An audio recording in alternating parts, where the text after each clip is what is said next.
पंडित दीनदयाल उपाध्याय जी ने हमें भारत की राजनीति भारत की जड़ों से जुड़ी हुई हो,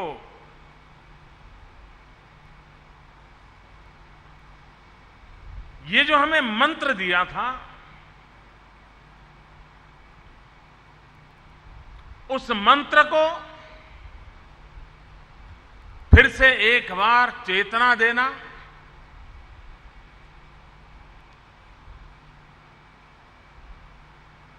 नए उमंग और नए उत्साह के साथ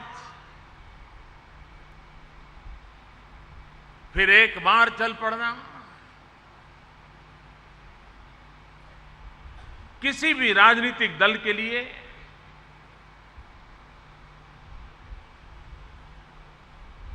सत्ता के सिंहासन पर पहुंचना एक प्रकार से यात्रा का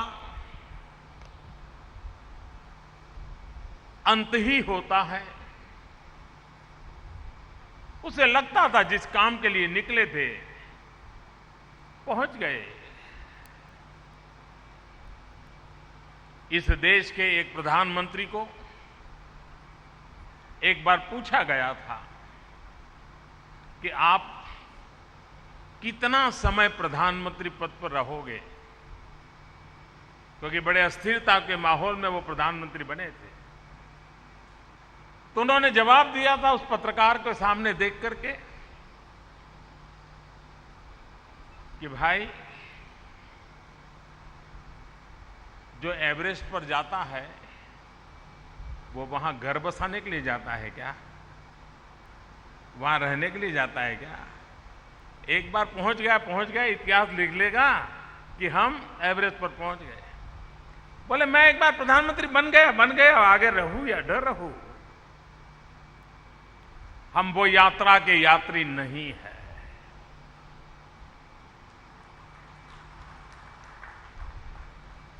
हम सब लोग लेने पाने बनने के लिए निकले हुए लोग नहीं है।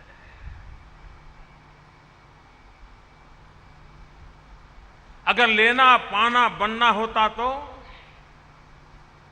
अपनी राजनीतिक यात्रा में हम भी कई सारे समझौते कर लेते। 50-50 साल तक विपक्ष में भूमिका निभाने के बजाय खुद के लिए जगह बनाने की कोशिश करते। लेकिन इस दल का मूल चरित्र रहा, इस दल के कार्यकर्ताओं का मूल चरित्र रहा कि जिन आदर्शों को लेकर के चल पड़े थे, उन आदर्शों की पूर्ति के लिए चरैवेति चरैवेति चरैवेति का मंत्र लेकर के जन सामान्य के कल्याण के लिए अपने आप को खपा देंगे। और पंडित दीनदयाल उपाध्याय जी, जिनकी हम शताब्दी मनाने जा रहे हैं, वे हमें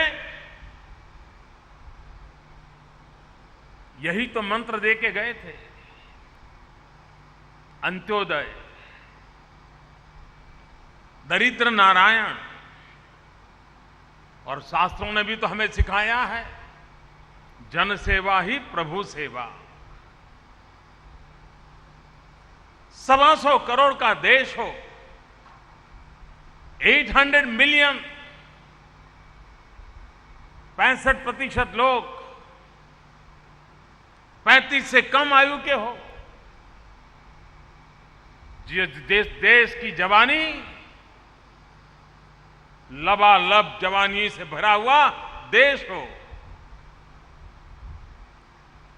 उस देश के सपने भी जवान होने चाहिए, उस देश के संकल्प भी जवान होने चाहिए, और उस देश की यात्रा की गति भी जवान को शोभा दे ऐसी होनी चाहिए। और इसलिए पंडित दीनदयाल उपाध्याय जी ने जिन बातों को हमें कहा है, ये शताब्दी का वर्ष हम भारतीय जनता पार्टी के कार्यकर्ताओं के लिए एक ऑल्टरनेटिव राजनीतिक चिंतन क्या हो सकता है, विचार और आचार में साम्यता क्या हो सकती है, आचार के माध्यम से राजनीति में पुनः प्रतिष्ठा का माहौल हम बना सकते हैं। हम चाहें या न चाहें, जब आजादी का आंदोलन चलता था तो आजादी के दीवाने, आजादी के लिए मर मिटने वाले लोग उस समय की हर पीढ़ी के लिए प्रेरणा का स्रोत हुआ करते थे। लेकिन आजादी के बाद राजनीतिक जीवन में जो बदलाव आया, राजनीतिक जीवन में जो गिरावट आई,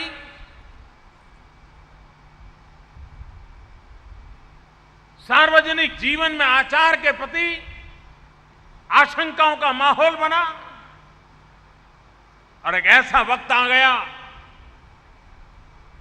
कि बेटा पब्लिक अपने दोस्तों को ये कभी परिचय नहीं करवाता है कि मेरे पिता नेता है।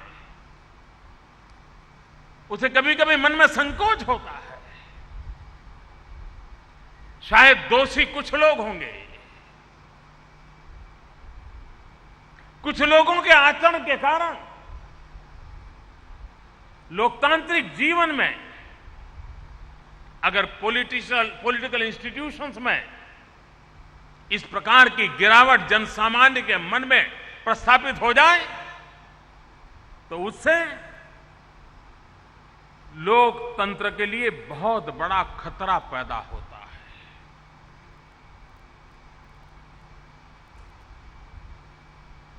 लोकतंत्र में राजनीतिक दलों का होना बड़ा स्वाभाविक है, जनप्रतिनिधियों का होना अनिवार्य है।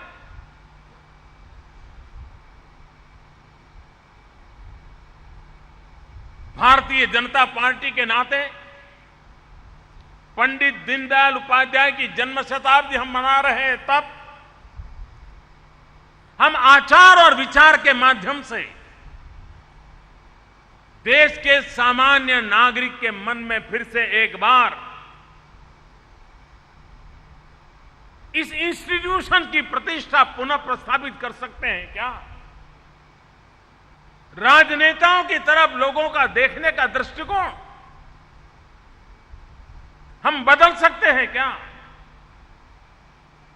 हमारे लिए नहीं, अपने लिए नहीं, दल के लिए नहीं, देश के लोकतंत्र के लिए आवश्यक हुआ है कि हम सच्चे अर्थ में एक ऑल्टरनेट क्या होता है। सब कुछ डूब चुका है, ये गलत है, अब भी आशा जीवित है, अब भी अच्छे लोगों की कमी नहीं है और अच्छाइयों के साथ चलने वाले लोग आज भी है। ये विश्वास पंडित दीनदयाल उपाध्याय की जन्म शताब्दी में अगर कोई निभा सकता है, अगर उसे कोई कर सकता है, तो प्रमुख रूप से कोई और नहीं कर सकता, ऐसा मैं नहीं मानता। और दलों में भी अच्छे लोग हैं, लेकिन हमारे पास शायद ये मात्रा ज्यादा होगी, क्योंकि हम कई बीमारियों से बचे हुए लोग हैं। लेकिन बीमारी इतनी फैल चुकी है कि अपने आप को बचाए रखने के लिए सतत जागरूक रहना पड़ता है,